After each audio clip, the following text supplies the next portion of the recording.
अश्वत्थामा अमर योद्धा का श्राप। महाभारत का युद्ध अपने अंतिम चरण में था। चारों तरफ विनाश, खून और चीखों की गूंज थी। अश्वत्थामा, जो द्रोणाचार्य का पुत्र था, एक महान योद्धा, लेकिन उस समय उसका दिल बदले की आग में जल रहा था। पिता की मृत्यु, बदले की शुरुआत। जब युद्ध में द्रोणाचार्य को हराना असंभव हो गया, तब एक छल रचा गया।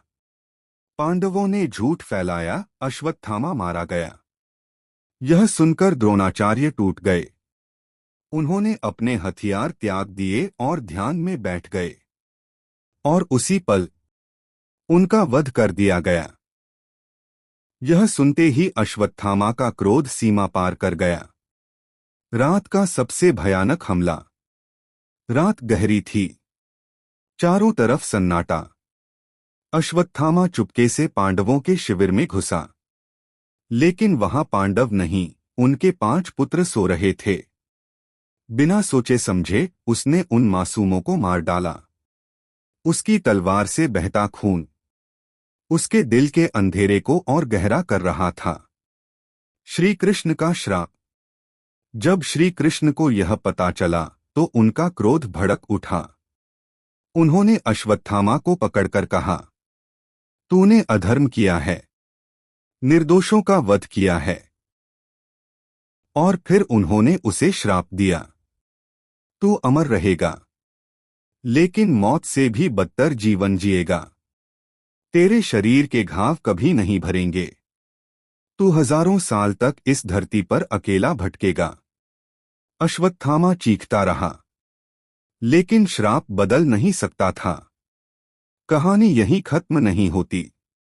भारत के कई हिस्सों में आज भी यह दावा किया जाता है कि अश्वत्थामा जीवित है, खासकर असीरगढ़ किला। लोग कहते हैं, हर सुबह वहां के शिव मंदिर में कोई रहस्यमयी व्यक्ति पूजा करके चला जाता है। उसे किसी ने साफ देखा नहीं, लेकिन उसके होने का एहसास होता है। कुछ लोगों ने दावा किया कि उन्होंने एक घायल, विशालकाय आदमी को देखा, जिसके माथे से खून बह रहा था।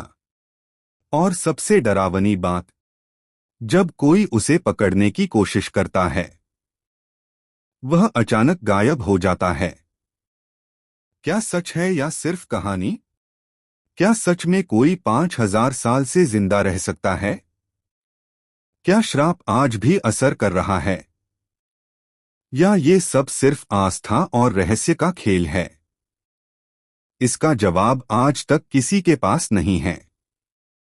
अगर आप कभी मध्य प्रदेश के उस किले के पास जाएं, तो रात में सावधान रहना, क्योंकि शायद कोई आपको दूर से दे